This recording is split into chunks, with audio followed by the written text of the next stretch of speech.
Graça e paz a todos, boa noite. Fico feliz de estar com os irmãos, saudade de todos vocês. Algumas pessoas que estou vendo aqui já não vi há um tempo, mas fico muito feliz de ver esse pessoal bonito aqui reunido. Chega um galã ali de novela, ó, ali, todo bonitão, Wesley, todo, né, tirado. Fica até constrangido de estar aqui na frente pregando. Fico feliz também de estar nessa comunidade que eu sou membro, e se eu puder dizer que uma das grandes lições que eu aprendi na Sião é que idade é só um número. Isso é uma coisa que eu aprendi aqui nessa igreja, porque idade é só um número, né, nona? Porque o povo que é jovem de espírito. Mais jovem que muito jovem por aí, viu? Mais jovem que muito jovem. O pastor Dato falou aqui, eu ri, mas não é, pastor Dato? Aqui o pessoal é mais jovem que muito jovem por aí, porque é uma lição muito grande que eu aprendi nessa igreja. Fico feliz de estar com os irmãos, né, falando que, como foi dito hoje pela manhã, nossa ausência maior nos cultos tem sido pela dedicação ao trabalho de revitalização da Igreja Batista do Parque das Palmeiras, e que Deus tem dado muitas bênçãos e vitórias, e com fé em Deus já estamos orando para que no ano que vem nós possamos colher muito do que estamos semeando e plantando nesse período. Fico feliz também de estar no mês da juventude, porque, pelo que eu me lembro, a gente entrou como membro da igreja no mês da juventude. Foi em um mês da juventude, e eu acho que foi a primeira vez também que eu tive uma participação na igreja. Eu cheguei aqui no mês da juventude também. Foi a primeira vez que eu ministrei na igreja aqui, no mês de agosto, que é tipicamente o nosso mês da juventude, que, teoricamente, só deveria ser um mês para engajamento maior, mas a juventude deveria estar mais ativa na igreja o ano inteiro, né? Porque é bonito, né, quando os jovens estão aqui na frente. Olha que coisa bonita, muito louvor animado. Estava quase dançando. Se animasse mais um pouquinho a música, eu pulava. Isso é sério. Quem me conhece sabe que eu não estou brincando, não. Eu queria ler com os irmãos, no tema que me deram hoje, e como subtema, colocaram onde está o amor, né? Onde perdemos o amor. Onde perdemos o amor? Uma pergunta que é feita, e como divisa, colocaram em Mateus 24. Mateus 24. E eu queria ler com os irmãos esse texto bíblico, que é bem interessante. E eu queria ler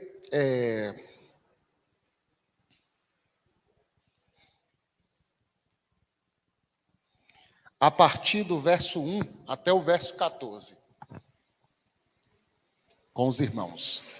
Em Mateus 24, do verso 1 ao verso 14.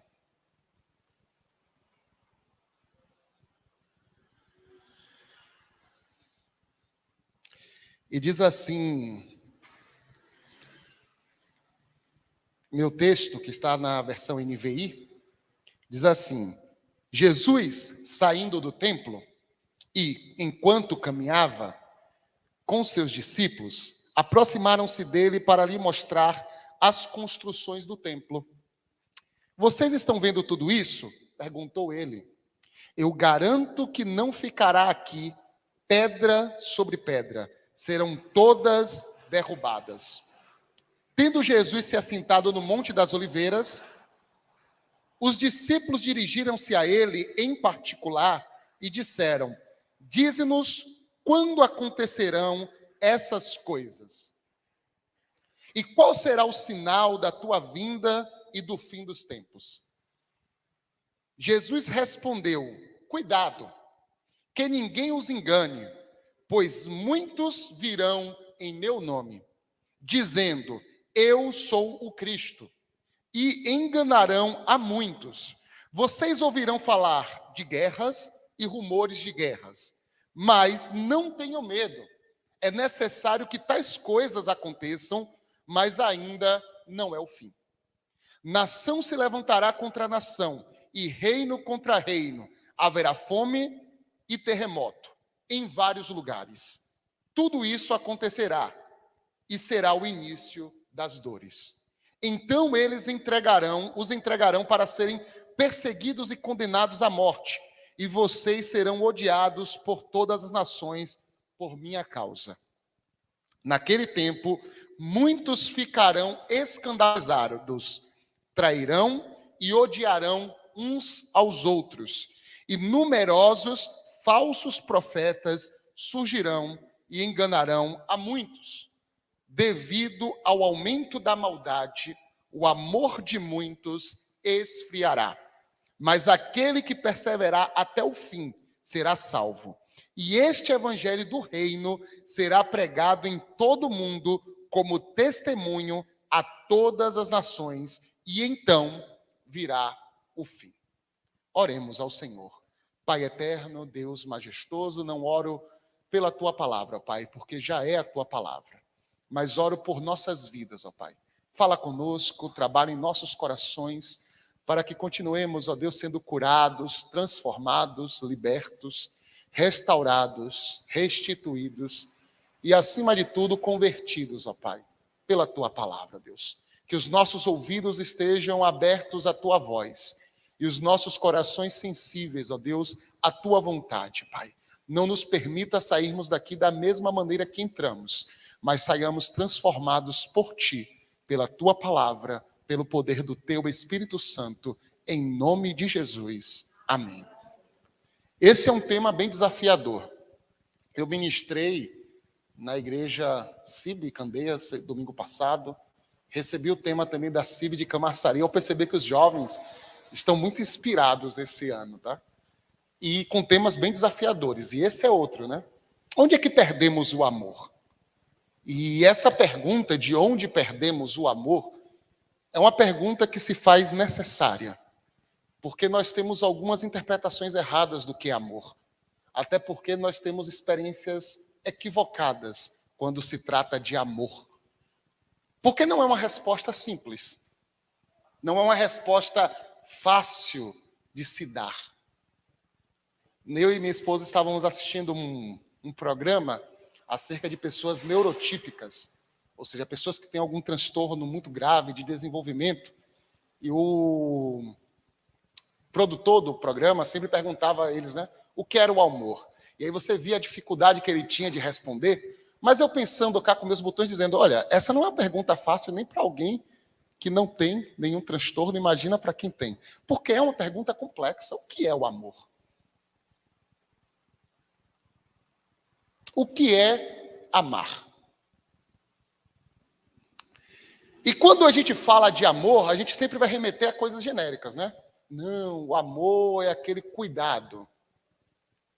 Que cuidado? Com que, com quem, por quê? E por que é difícil para nós descrever coisas tão complexas? Porque em algum momento nós temos dificuldade de nos conhecermos a nós mesmos. A pandemia mostrou isso muito claro. As pessoas tiveram uma oportunidade de passar um tempo com alguém que negligenciamos o tempo todo. Nossa própria consciência e o nosso próprio eu. Porque ficamos tão atarefados com as coisas do dia a dia, que quem que para aqui alguns momentos da vida para ficar se perguntando quem realmente é? É bem difícil, né? Parece que ficamos anestesiados com a vida. Acorda de manhã, trabalha, faz tudo, chega cansado, malmente tem tempo de comer, senta na frente da televisão, se anestesia um pouquinho com algum programa de entretenimento, dorme e no outro dia começa tudo de novo. E algumas pessoas fazem isso até para evitar. Tem um filósofo que diz que quanto mais altos os barulhos que uma pessoa tolera, significa que menos ela sabe sobre si mesma, por causa que sua intelectualidade é massacrada. Eu estou vivendo isso de perto, porque abriram uma oficina e o pessoal, dia de sábado, adora escutar uma música muito ruim, tipo no volume que todo quarteirão tem que ouvir também. Mal dá para ouvir os pensamentos. Mas pensando cá é uma estratégia nossa, porque é assustador nos depararmos com nós mesmos. É assustador nos depararmos com o grande distanciamento que temos da compreensão de quem nós realmente somos. É assustador parar para pensar que muitas vezes podemos descobrir que aquilo que dedicamos a nossa vida toda para conseguir não é o que nos faz feliz de verdade. E que só fazemos algo porque alguém, ou alguma coisa, ou algum sistema me fez entender que era aquilo que eu deveria perseguir para ser feliz. E isso não é de agora. Isso acontece desde o início dos tempos. Deus criou o homem perfeito, sem mácula. E eu até sempre digo, né, minha interpretação sobre natureza pecaminosa. Eu tenho uma interpretação um pouco diferente. Eu não acredito que o ser humano nasceu ou foi criado com a natureza pecaminosa. Porque Deus, sendo perfeito, não criaria algo à sua imagem e semelhança imperfeita. Senão não seria imagem e semelhança de Deus. Mas em algum momento esse ser perfeito, imagem e semelhança de Deus, se perdeu no meio do caminho. Nós interpretamos isso teologicamente como queda. A queda do homem. Transgrediu e se afastou de Deus. Só que quando o homem se afasta de Deus, ele não só se afasta de Deus, ele se afasta de quem ele realmente é. Ele entra em um turbilhão na sua vida que ele não sabe mais qual é o seu propósito. O homem se perde totalmente. E se você olhar na Bíblia, a queda do Éden é só a primeira queda. Eu consigo ver na Bíblia pelo menos 4 quedas que o homem passa. A queda do Éden, que é a queda do homem quando ele comete o mesmo pecado que Lúcifer. Ele queria ser igual a Deus. Ele queria ter o conhecimento do bem e do mal, ele queria ascender a um patamar muito alto e se perde no meio do caminho. Transgride, é tirado do paraíso e se perde. A segunda queda é quando o homem começa a buscar Deus fora do Éden. E tudo começa bem até Caim e Abel. E no meio do caminho o negócio desanda, né? O irmão mata o outro e isso vira uma sequência de violência tão grande, mas tão grande, que eu não sei como vocês leem, mas me dá calafrios quando eu leio na Bíblia, dizendo que o nível de violência era tão grande que um indivíduo mata um homem só porque olhou para ele e ele não gostou. O outro pisou no pé e ele degola. E aí chega a um patamar tão furioso que Deus se arrepende de ter criado o homem. Um ser que, na sua essência, a Bíblia me diz que ele não se arrepende, nem volta atrás. É confrontado com algo tão perverso que ele se arrepende de ter criado o homem. E a segunda queda do homem é quando ele insere no mundo a violência. A primeira queda do homem é quando ele insere no mundo um homem distante de Deus. A segunda é quando ele insere no mundo um homem que tem a violência como seu recurso máximo de defesa e afirmação no mundo. A terceira queda é que o homem percebe que transgredir contra Deus é problema. E aí ele começa a buscar novos caminhos para encontrar Deus. Só que no meio do caminho ele se perde de que Deus ele deve buscar. E aí cada um começa a criar um Deus conforme o seu próprio desejo. E aí você tem uma multidão de deuses que surge. Não é à toa que quando Abraão é tirado da sua cidade, a sua cidade é conhecida por construir estátuas de ídolos, porque os homens estavam fervilhando, tentando encontrar um caminho ou alguma divindade, mas não queriam um Deus para se conectar. Queriam um Deus que afirmasse aquilo que eles desejavam. E é isso que é idolatria. A idolatria é quando eu não sirvo a Deus, mas eu construo um Deus para que esse Deus afirme aquilo que eu já tenho como altar no meu coração. E esse caminho da idolatria, ele vai perseguindo até que chega um patamar que o povo de Deus está tão corrompido, mas tão corrompido, que Deus tem que levantar profetas para dizer, olha, o negócio já chegou a um patamar que está insustentável. E aí Israel é destruída pela Síria, Israel do norte, Jerusalém é destruída pela Babilônia. E aí você tem uma terceira queda. A terceira queda do homem é pela idolatria. É quando o homem transforma os seus desejos mais íntimos em deuses para serem adorados. É quando o homem coloca em forma de ídolo aquilo que ele quer que o seu coração realize nesse mundo. Mas aí a gente diz o seguinte, não, é claro que alguém na terceira vez tem que aprender, né? Porque a gente tem aquele meme, né? Errar é humano, mas 2 vezes é burrice. Na terceira é o quê? Mas o homem erra de novo. Porque aí ele pensa o seguinte, calma aí, a idolatria fez a gente cair, então temos que ser muito fiéis a Deus. Só que eles perdem a mão na dose da fidelidade. E aí, em vez de criar um sentimento de fidelidade, inserem um quarto degrau de queda. Ou seja, o homem cai no Éden, aí cai mais um pouco com a violência, cai mais um pouco com a idolatria e cai agora com um problema que até hoje nos assola. A quarta queda do homem é a hipocrisia religiosa. E essa é terrível. Porque a idolatria está na cara que ela é transgressão contra Deus. A violência está na cara que é transgressão contra Deus. O tentar ser igual a Deus está óbvio, né? Desde a origem do mundo, quando Lúcifer tenta tomar o trono de Deus, já está na cara que é transgressão contra Deus. Mas a hipocrisia religiosa não. Porque ela vem com um artifício muito poderoso. Ela nos dá a sensação de que estamos agradando a Deus. A gente pratica isso, mas no fundo, eu não sinto que estou desagradando a Deus. Pelo contrário, eu sou zeloso pela obra de Deus. O problema todo é que esse zelo é um zelo que sempre parte da ideia de que eu devo controlar no outro o que leva ele a Deus ou não. Jesus começa a condenar isso. E por que eu fiz todo esse caminho? Porque quando a gente lê um texto bíblico, a gente sempre fica preso a versículos, né? Mas lê o texto todo.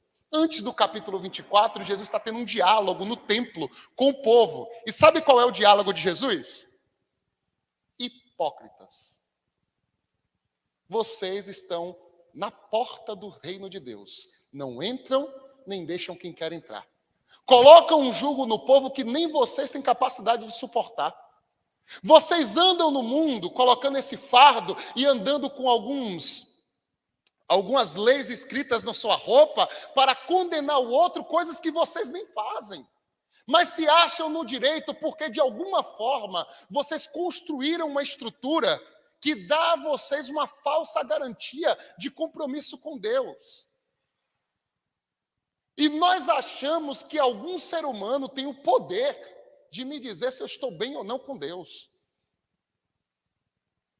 Tem uma coisa que sempre me intrigava na adolescência, eu ficava pirado. Eu sempre fui um adolescente muito questionador. E tinha umas propagandas na rádio, não sei se quem vai lembrar, Nunes, que é da minha geração, né? Era assim, faziam os eventos, fazia assim, vai vir o fulano pregar, né? Fulano, e o homem de Deus. Aí eu falei assim, os outros é o quê mesmo?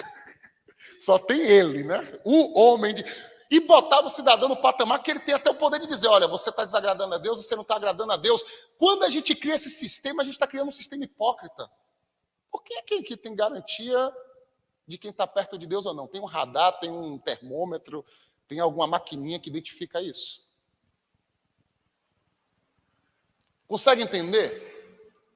A gente cria mecanismos falsos para chegar a um Deus que é falso. E essa denúncia não é nova. João Batista já denunciava isso. Raça de víboras. Quem vos ensinou a fugir da ira vindoura? Sabe o que João está dizendo? Quem foi que disse a vocês que vocês estão agradando a Deus com o que vocês estão fazendo? Quem foi que ensinou a vocês que o que vocês estão fazendo está levando para um caminho bom?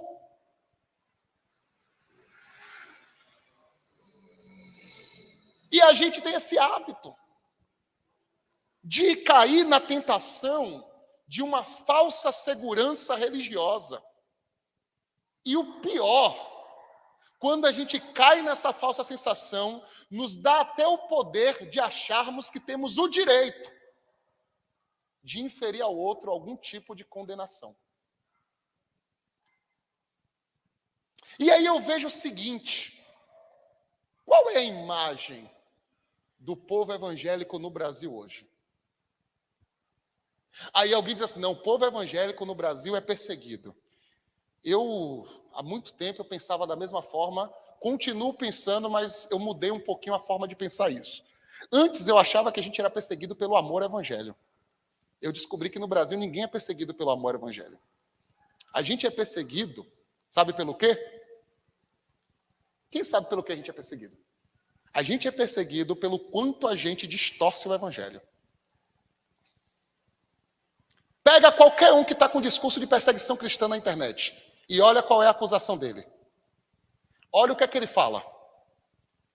Tudo contrário ao que Jesus falou, mas com a certeza que foi Jesus que disse. Emite ódio, intolerância, radicalismo, violência, se coloca no papel de juiz, e aí vem dizer, não, estão me perseguindo por amor de Jesus. Não, estão te perseguindo porque você está assumindo um papel que não é seu. Isso já está registrado na Bíblia. Malaquias vai dizer o seguinte, olha, vai chegar um tempo que vai ter tanto falso profeta, mas tanto falso profeta, não é assim, não, que os profetas de verdade vão ter vergonha de profetizar. Vão fugir do seu ministério, vão se esconder na casa de seus pais, botar uma túnica, voltar a trabalhar e dizer, olha, não sou profeta, nunca fui profeta. E alguém vai perguntar, e essas feridas que você tem? Não, essas feridas não são feridas da profecia. Porque terão medo, mas não medo porque estão perseguidos pela verdade, é porque tem tanto falso profeta que os verdadeiros são confundidos no meio. E infelizmente é esse tempo que a gente vive. Tem hora que dá até vergonha de você dizer que é evangélico. Eu confesso a vocês que tem hora que eu penso 300 vezes, assim, será que eu digo? Porque aí você começa a botar. E se o pessoal me confundir com evangélico igual aquele cidadão fulano ou ciclano? É um balaio de gato. E tudo dentro dessa hipocrisia, porque de alguma forma acham que está agradando a Deus, porque algum sistema determinou uma qualificação de quem é verdadeiro cristão ou não. Na filosofia a gente chama isso de falácia do falso escocês. Sabe o que é isso? O escocês não é verdadeiro. É um argumento quando eu digo o seguinte, olha, diz que um escocês se orgulha e diz, olha, um escocês nunca cometeria algo hediondo. Aí sai uma notícia no jornal que um escocês cometeu algo hediondo, ele diz, não, mas ele não é um escocês verdadeiro. A partir de que critério? Alguém criou um critério de quem é cristão verdadeiro ou não é, mas eu não recebi o checklist. Ou quando eu recebi, eu olhei e disse, mas isso aqui não tem nada a ver com Jesus. E tem hora que eu prefiro ser enquadrado como um cristão não verdadeiro do que me enquadrar no checklist que o mundo está colocando e dizendo que é ser cristão. Vinculando o evangelho à pauta política. Vinculando o evangelho a interesses financeiros. Vinculando a bênção de Deus à autopromoção pessoal. Comparando ser abençoado com Deus com bênçãos financeiras. Eu não sei que evangelho vocês estão lendo, mas quando eu leio a Bíblia, Jesus começa a me dizer, esses são os sinais dos fins. Muitos irão dizer, olha, eu estou com Cristo, esse aqui é o Cristo, isso aqui é o verdadeiro evangelho. Mas eu leio na Bíblia dizendo, se alguém pregar um evangelho diferente desse que foi te ensinado, cai fora. É mentiroso, não é verdadeiro.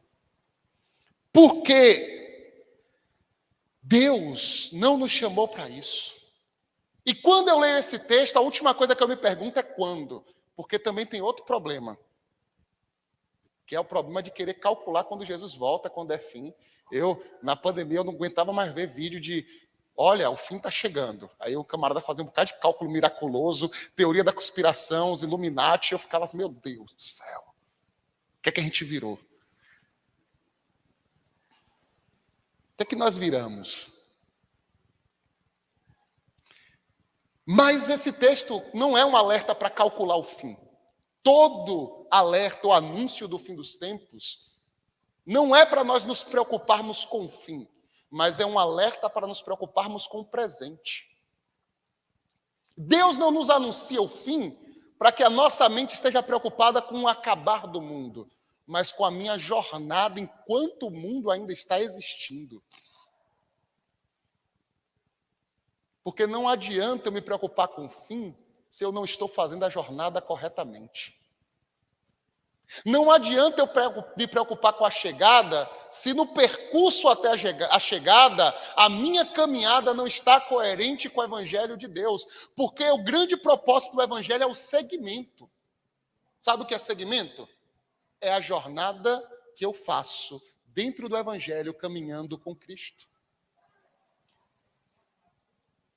E nesse caminho nós percebemos que Jesus não veio ao mundo trazer um novo sistema religioso.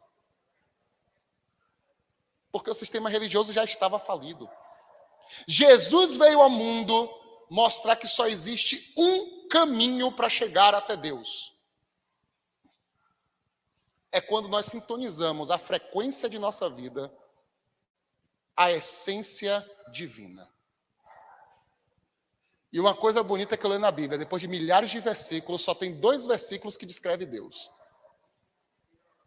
Um é no Evangelho de João, quando ele diz: Deus é Espírito. Importa que seus adoradores o adorem em espírito. E o outro é na primeira carta de João, quando diz: Deus é amor. E quem quer se aproximar de Deus, deve se aproximar através do amor. O amor substitui o rito, substitui o sacrifício, substitui as ferramentas humanas.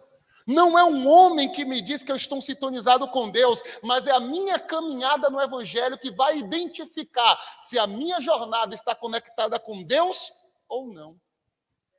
É igual o louvor, que é o tema dos jovens. Que alguém me ver, possa em mim reconhecer e descrever o teu amor.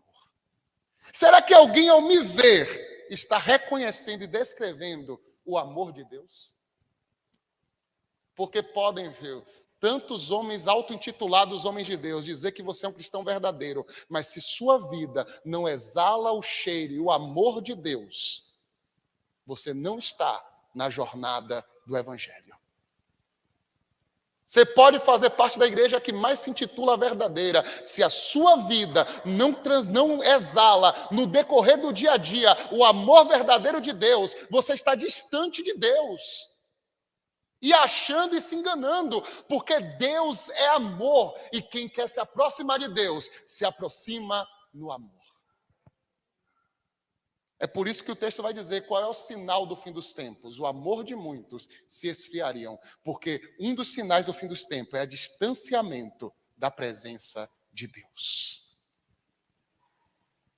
Deus quer estar presente em nossas vidas. Tem um texto bíblico lá em Levíticos que eu gosto muito, diz que é o rito do altar. Quem já viu como é que funcionava o rito do altar? Tinha um grupo de levitas que tinha uma função muito especial. Eram os coabitas. Eles tinham a função só de limpar as cinzas do altar. E pense que função importante. Sabe por que era importante? Porque na lei dizia o seguinte, que o altar não poderia nunca deixar de ter a chama acesa para que essa chama fosse usada no sacrifício. E dizia o seguinte, se fizesse um sacrifício, a chama tinha que arder até amanhã, e de manhã tinha que se repor a lenha para que a chama continuasse ardendo. Aí tinha um grupo que era muito especial, porque a chama está ardendo na lenha, o que é que acontece? Cinza. E quem aqui gosta de fazer churrasco? Essa igreja não gosta de fazer churrasco. O pessoal aqui não gosta de comer carne, todo mundo vegano. Todo mundo vegano. Não é verdade? Sabe que cinza com fogo não dá certo. Chega uma hora que a cinza sobressai sobre o fogo e a chama se esfria. E aí esse grupo tinha que vir lá e limpar a cinza do altar, colocar em um lugar limpo, colocar novamente a lenha para que essa chama começasse a acender. Nós não temos mais necessidade de fazer o sacrifício, porque Hebreu já vai nos dizer, o maior sacrifício já foi feito, foi o sacrifício de Cristo Jesus. Mas ainda temos a necessidade de manter a chama, que faz com que o cheiro do sacrifício exale até Deus, acesa. Porque essa era a ideia do sacrifício, se queimava o sacrifício para que a fumaça chegasse até os céus e Deus recebesse como aroma suave o sacrifício e a adoração. O sacrifício nós já temos, Cristo. E a chama que queima o sacrifício para que o aroma chegue até Deus é um coração amoroso que não pode nunca se apagar, nunca esfriar, mas sempre está aceso para que o coração esteja aberto para levar a Deus oferta agradável de sacrifício e amor. 1 Pedro diz que nós estamos preparando nossa casa para que nós sejamos sacrifícios vivos de Deus. Sacerdotes que estão constantemente purificando queimando e exalando o amor de Deus. E aí você olha o seguinte, em um mundo onde o amor de muitos tem se esfriado, qual é o nosso papel? Nosso papel é o mesmo daqueles sacerdotes. Nós não estamos aqui para jogar mais cinza com ódio, com rancor, com acusação, com levantar de dedos, com discriminação. Tiago, capítulo 2 diz, não façais acepção de pessoas. Mas parece que a gente só lê o que interessa, né? A gente só vê o fogo no inferno para os outros. Deus está dizendo o seguinte, qual é o meu papel? O meu papel é o mesmo desse povo. Em um mundo onde o amor de Deus, que é a chama que deve arder em nosso coração, está se esfriando, o nosso papel é ser aquele grupo que vai tirando a cinza do altar, para que a chama de Deus continue queimando nos corações. Como é que nós tiramos essa cinza? Nós tiramos a cinza quando nós temos um coração voluntário para amar a Deus. Quem aqui cresceu no interior fazendo aquelas fogueiras ou gosta de um bom churrasco sabe como é que se faz o fogo pegar, né? Só precisa de quantas brasas, Edinaldo?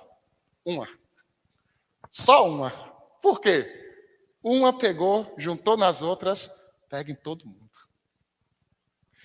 Eu sei que o amor de muitos tem se esfriado, mas se o meu coração estiver ardendo para cumprir a vontade de Deus, isso já é o suficiente para incendiar uma sociedade corrompida. Se a minha vida estiver acesa para incendiar o amor de Deus, isso já é o suficiente para levar uma geração a conhecer o verdadeiro evangelho do Senhor. Se eu estiver disposto de ser a única brasa viva e acesa nessa sociedade, já é o suficiente para que a luz possa se expandir sobre as trevas.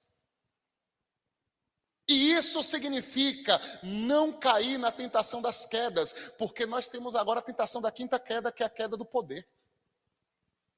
Nós queremos estar no topo, mas Jesus diz, aquele que quiser vir após mim, tome a sua cruz.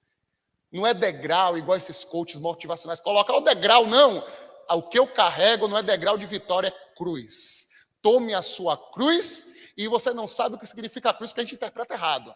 Já vai logo para o egoísmo, né? A cruz é o meu problema. Eu não sei onde você viu isso.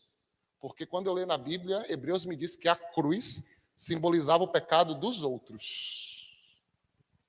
Jesus não carrega os seus problemas. Ele carrega o problema dos... Aí ele diz, quem quiser vir após mim, toma a sua... Então, o que é a cruz? A cruz é carregar aqueles que estão se esfriando. É se sacrificar pelos outros. É carregar nas costas o compromisso de fazer a luz de Deus, o amor de Deus brilhar na vida dos outros. Se oferecer como sacrifício vivo para que uma sociedade corrompida, que está caminhando para os sinais do fim dos tempos, possa entender que Deus tem esperança para a vida deles. Nós deveríamos ser o ambiente mais agradável do mundo. Nós deveríamos ser o lugar que qualquer pessoa, independente da sua condição financeira, social, de gênero, de etnia, tivesse a liberdade de entrar e dizer, eu tenho um lugar onde eu posso encontrar paz. Mas, infelizmente, não somos esse lugar ainda. Mas podemos ser. Se o nosso coração estiver disposto a reverberar neste mundo o amor de Deus de forma sincera. Se estivéssemos dispostos de forma sincera a reconectar essa vida em uma aliança constante com Deus. Porque uma vida conecta a outra vida. Um coração em chamas incendeia um outro coração em chamas. Por isso que a Bíblia diz, né? Andarás de dois em dois. Porque se um cai e tropeça, o outro sustenta. Assim continua prevalecendo. Sabe que foi a coisa mais... Eu estava falando com o Jussi hoje, eu escutei uma coisa que me alegrou o coração. Você está na reunião administrativa e eu ouvi a diretoria da igreja dizer, nosso compromisso é com vidas. Nossa prioridade é vidas. E quando você escuta isso, você diz, graças a Deus, eu estou numa igreja que está entendendo que o propósito de Deus nessa terra não é construir prédios bonitos, não é fazer programações interessantes, mas é encontrar na sociedade o canal para que possamos incendiar esse lugar com o amor de Deus e com a vida do Evangelho. Eu queria te convidar para colocar de pé. Você que nessa noite sentiu no seu coração que Deus está te convocando para uma grande missão. Você que ouviu essa mensagem hoje e disse, meu Deus, nessa sociedade que está obscurecida pelo eu, pelo egoísmo, pela autossatisfação, pela ilusão de poder político, eu quero ser luz. Deus está me convidando hoje para brilhar, para tirar a cinza do altar, para que a chama do amor de Deus possa queimar continuamente. E continuamente essa chama viva possa incendiar uma geração. Uma geração que precisa ser avivada. E eu já falei muito aqui sobre avivamento, né? Não esse avivamento de fogo de palha. Avivada com uma geração que leva de forma viva o amor e o evangelho. Com um coração sincero, levando esse Deus que é espírito e que é amor. Eu convido você para orarmos juntos hoje. Deus eterno, Deus majestoso, ó Pai. Nos colocamos aqui, ó Deus, como brasas, ó Pai. Sabemos, ó Pai, que sozinhos muitas vezes não temos forças, ó Deus. Mas sabemos, ó Pai, que como pequenas brasas, se nos unirmos e permitimos, ó Pai, que as cinzas sejam tiradas, podemos, ó Pai, incendiar com amor, ó Pai, essa sociedade corrompida, ó Pai. Deus, levanta nesta igreja cada um que se levantou entendendo, ó Deus, o teu chamado hoje, como uma chama viva do Senhor, para que o evangelho do amor, da compaixão, do acolhimento,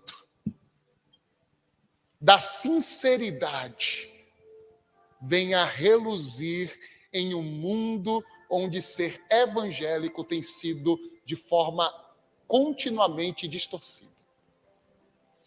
Que possamos resgatar o brilho, ó Pai, de dizer, eu sirvo ao Senhor Jesus. A alegria de estar na tua presença, ó Pai, possa brilhar em nossos corações, ó Deus. E em nome de Jesus, possamos fazer a diferença neste mundo. Amém. E graças a Deus.